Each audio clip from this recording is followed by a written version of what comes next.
sa lahat for today's video. Bali nakapag-review na po ako nito ng Honda Beat na version 3. I-review ko rin po ito kasi ito po yung isa pang kulay ng Honda Beat na version 3. Ano po siya? Glossy na red. Pero pag hindi po nakasubscribe sa akin, please hit the notification bell para updated kayo sa aking mga video. Tara mga guys, simulan natin na review.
So mga guys, ito po yung Honda Beat version 3 na glossy na red. Mga guys, nakapag-review na ako nito. Nabanggit ko nga kanina, na-review ko na po nito yung premium color nila, yung kulay gray po. Ngayon po, nag-review po rin ako ng kulay red na glossy po. Kaya ako naman po ito i-review mga guys kasi ito po kasi yung isang sa pinaka maganda rin na unit ng Honda Beat, lalo na po yung sa mga baguhan sa motor.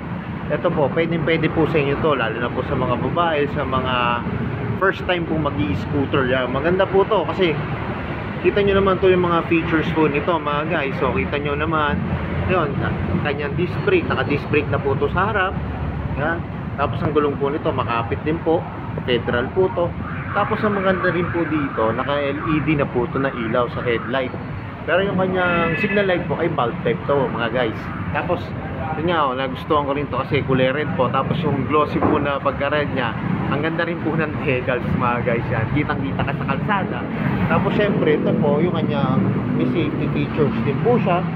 Yung sa kanyang brake lever. Yan po.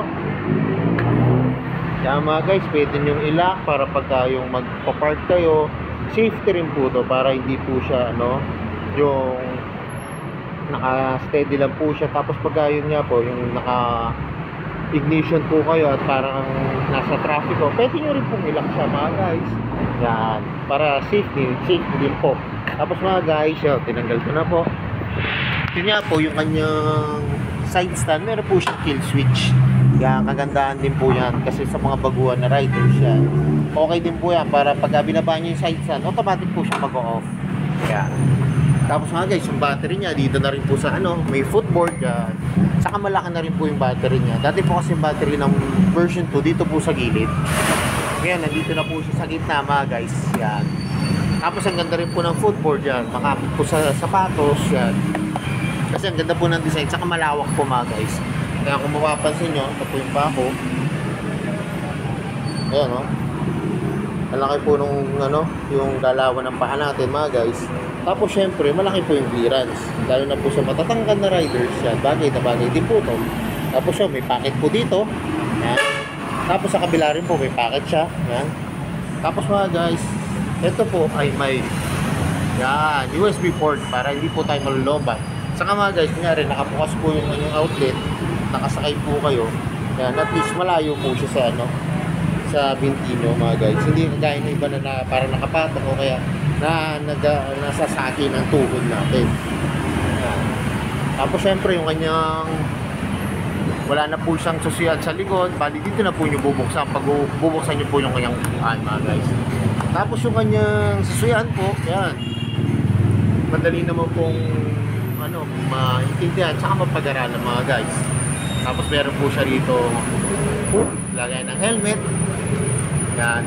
Ito mga guys tingnan yung susiyan niya, may shutter lock po siya, may push. Tapos dito niya po yung susi para mabuksan niyo po yung kanyang seat. Tapos pagka po i-start niyo na, push button po ito mga guys Yan. Mga gandahan nito, meron siya electric start, Yan, may electric start po. Tapos, ganda ng throttle, lambot po. Tapos mga guys, meron din po siya kickstart. Yan. Yan po ang kagandahan nito. Meron po siyang kickstart. Pag humina po yung battery natin, meron po tayong kickstart. Tapos mga guys, ang ano nito ay drum brake po sa likod. Tapos ito naman po yung compartment niya. Yan. Hindi lang po kasya ang helmet mga guys, pero kasya po yung mga documents, bottled water, mga cellphone, kung ano naman po pwede natin ilagay. Mga tools yan. Tapos meron din po siya sabitan dito ng helmet. O kaya ng pinamili po. Yan. May hook po siya. Tapos ito po mga guys, ito, may cover po yung kanya gas tank na may naka-impose po na beat. Yan. Tapos ito yung kanyang gas tank yan mga guys. Yan. Tapos yung kanyang grab bar, malambot po mga guys. Tama-tama po to sa back ride natin. Hindi po mga ngalay ang kamay mga guys. Tapos mga guys, ang tail light nito, ito po, LED po yung tail light niya, pero yung kanyang signal light ay parehas bulb type po. Yan. So yun mga guys, alam ko ito na inaabangan nyo. Magkano ba ngayon itong Honda Beat version 3? Updated price po ito mga guys. Updated price na po.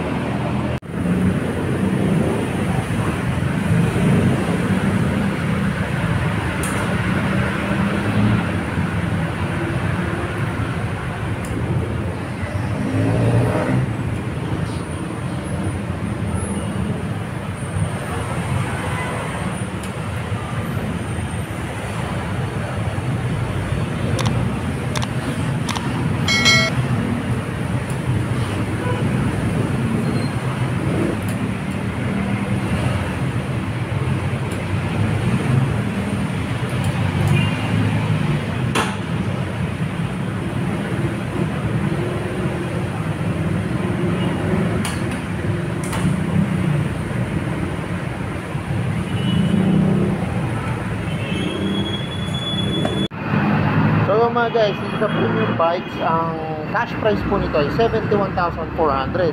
Pag kukunin nyo po siya ng installment, ang down payment nyo po ay 7,140 pesos.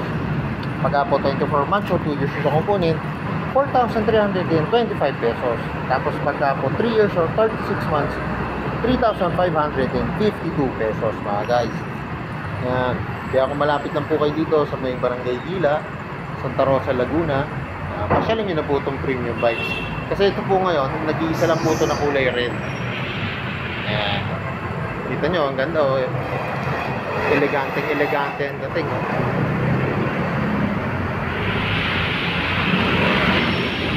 So yung mga guys, hanggang dito na lang. Kung hindi pa kayo nakasubscribe sa akin, hit the notification bell para updated kayo sa aking mga videos.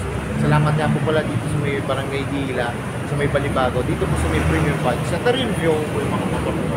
For sale spam, at gaya na lagi sinasabi, ingat po palagi, ride safe always, and God bless po. Pa-like and share na rin po ng mga videos. Bye-bye!